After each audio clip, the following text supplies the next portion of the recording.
Annulation du sacre du Sénégal à la CAN 2025, le jury de la CAF transfère le trophée au Maroc, perdant de la finale, une nouvelle qui retentit fort et suscite tout type de commentaires. Les journaux en parlent.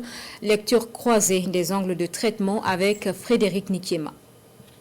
La Confédération africaine de football CAF vient de décider de déchoir le Sénégal de son titre de champion brillamment acquis au Maroc pour manquement au règlement de la fêtière du football continental, informe le journal Citoyen dans son édito. Cette décision, selon le journal Le Quotidien, est un coup de tonnerre dans le ciel du football africain, plus encore un séisme dans le monde du football provoqué par la CAF. Le doyen des quotidiens burkinabés indique que cette décision kafkaïne fait suite à une saisine de la Fédération royale marocaine de football à l'issue du scénario rocambolesque qui fut celui de la finale au stade du prince Moula Abdallah de Rabat. Mon confrère se rappelle encore de la faute de Malik Diouf sur Brahim Diaz qui a créé la colère des Lions de la Teranga.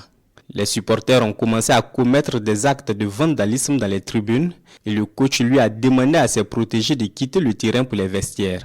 C'est d'ailleurs sur quoi se fonde la commission d'appel pour sa décision, faisant mention des articles 82 et 84 de son règlement, écrit l'observateur Palga. Mais pour le quotidien, comment justifier une telle décision 3 mois après la fête du football africain, alors même que le Sénégal, champion en titre et légitime vainqueur, avait déjà commencé à célébrer son triomphe?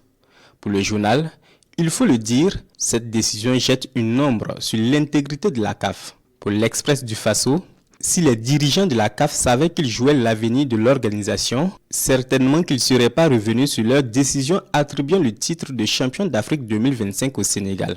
La CAF a-t-elle subi des pressions de lobby ou même du Maroc pour tomber dans ce piège puéril, se questionne aujourd'hui au Faso. En tous les cas, le Sénégal refuse d'avaler l'anaconda, prévient aujourd'hui au Faso. Le journal indique que le pays a décidé de déconstruire point par point les arguments juridiques qui ont dicté cette décision de la CAF et compte également rester devant le tribunal arbitral du sport pour le rétablissement des faits, de la vérité et de son titre.